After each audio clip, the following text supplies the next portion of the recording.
I've got names, dates, and places everywhere. I've got them on my computer, I've got them on websites, I've got them on paper, I have them in my head. I have things in my head. And what I'm going to do is show you how I took what I had on different websites, using AI then to make it simpler, took the information on these websites and put it into an outline so I could start writing my family history.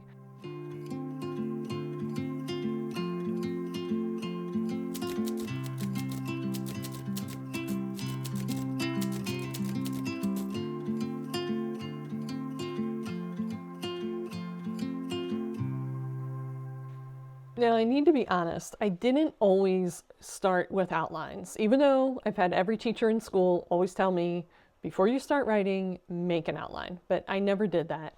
I would just take a bunch of records and just start writing, and it ended up a disorganized mess. So now I know I need an outline. Really, it comes down to three reasons. One, I want to make sure that I don't have any errors in the facts about my ancestor, and the easiest way to do that is to lay everything out in an outline. And this is why a lot of genealogy websites and everything create that timeline, is to make sure that we have people in one place at one time. It also helps us make sure that we don't have these huge gaps in our family history, that we just didn't start with the birth and the marriage and then the death. We want things that fill in their whole life. And about that, the filling in is the second reason I make an outline, is I want to make sure I have all the facts about this ancestor that I can gather. And it's not just the genealogical facts, like the birth, marriage, death, like I mentioned, or when kids are born. It's also all the historical context. I want my outline to have everything that I need so I can write this like really rich narrative history of my people. If I lay everything out in the outline, then I can look for things like locations, industries that they worked in, their ethnicity, the religions that they were, all these things that I can pull in things that way.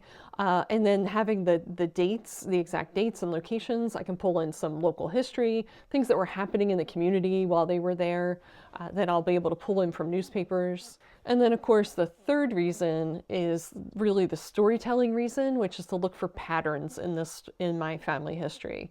Is there a pattern of trauma? Is there a pattern of success? Is there patterns of course, children's names or family names that are passed around? Are there patterns of occupations or industries that they worked in? All that stuff, makes it connected and real for the people reading it. So I want to look for those, and I can do it while I'm doing the outline. Now, of course, the outline I'm making today and how I'll be doing it over the next couple videos, I'm doing it with the help of AI, like I mentioned, and I will show you how I'm using it to help with all these, the pattern recognition, the error finding, and the historical context, because it's good at all that. Artificial intelligence, and it's also good at organizing everything that I'm giving it. So I'll be showing how I get my facts and my information from a variety of resources. I'll just leave it at that. So just look for the next videos on this, but here, let's start making this outline. So let's talk about how I got the basic facts on my ancestor that I already had on Ancestry into an outline. I opened up the profile part of Ancestry, and what I've learned is I can copy a lot of the information here that I've already collected, all these little facts that are in here in the timeline under the tab Facts. It's the default view. I can just click on my left mouse button and just highlight this. So I don't want the other columns. They'll kind of get highlighted, but I just want all these columns here. So I've copied them all, and I'm going to right click and then choose copy. That puts it on the clipboard, which means I can paste it into anything else that I have. The formatting will be messy because it's going to have the formatting that's on the screen with all its like kind of weird tabs and different fonts and stuff, but that's okay. All right, so here I am in ChatGPT. I do use it in dark mode, so that's why it looks black. A lot of times it looks white for some folks because that's the default. And I still have my facts on my clipboard here, but I am going to ask it to organize the facts that I'm giving it. So I'll use a prompt something like this.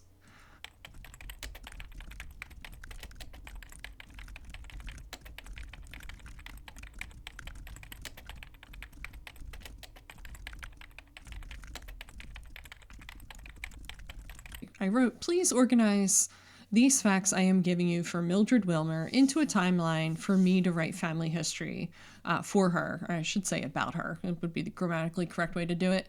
And then do not add or take away any of the facts. So I want to make sure it's not helping me along by adding in additional information that I really don't want to know at this point, or things it might hallucinate to fill in. I want it to organize it by time period in her life, such as childhood, young adulthood, marriage, and later years. So that's just a rough idea, but I'm going to see what it does. I usually hit Shift Enter to get a new line. That's just for me, so when I look back at what I've put in, it makes sense. And then I hit Command V to put in the facts. So what this looks like, based on what I had copied, is a little bit messy. So it's got these facts here by year, age, and then what it is and where and when it took place. So when I scroll down here, you can see how messy it is. And if I were to organize that myself and type it out, it would take me at least an hour or more. So let's see how long it takes ChatGPT to organize these facts. And this is going to be in real time. I'm not going to speed it up or anything like that. So let's see what happens.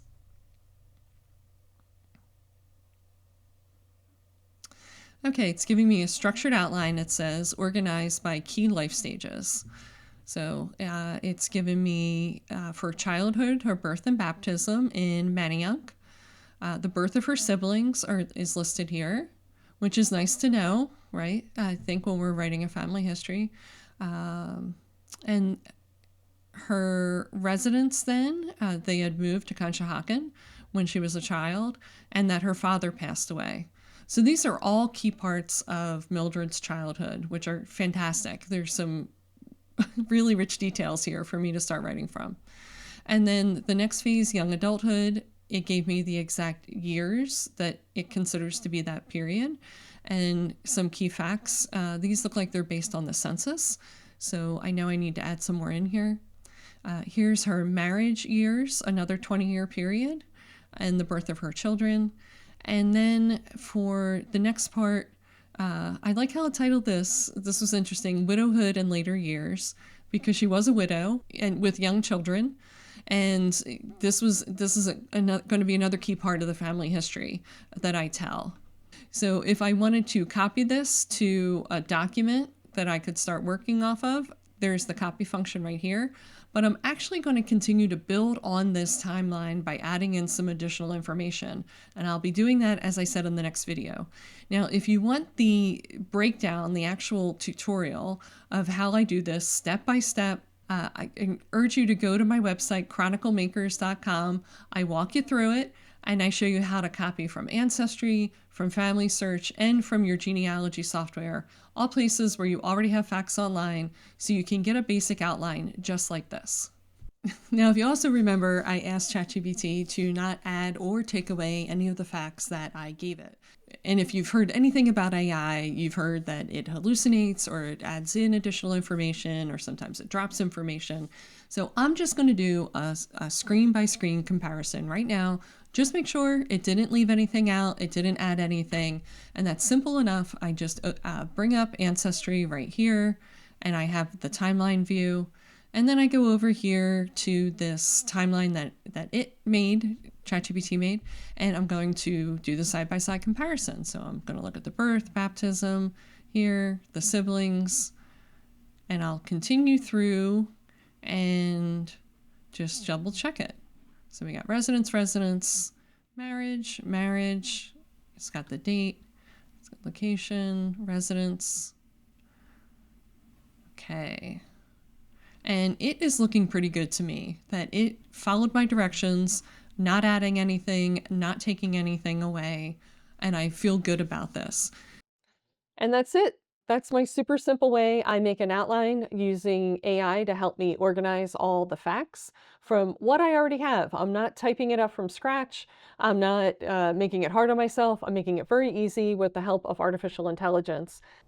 And if you're feeling inspired from that, I'd love if you dropped a comment and let me know what you're doing with your outlines. And catch me in the next videos where I'll show you how I'm adding to this outline, also with artificial intelligence.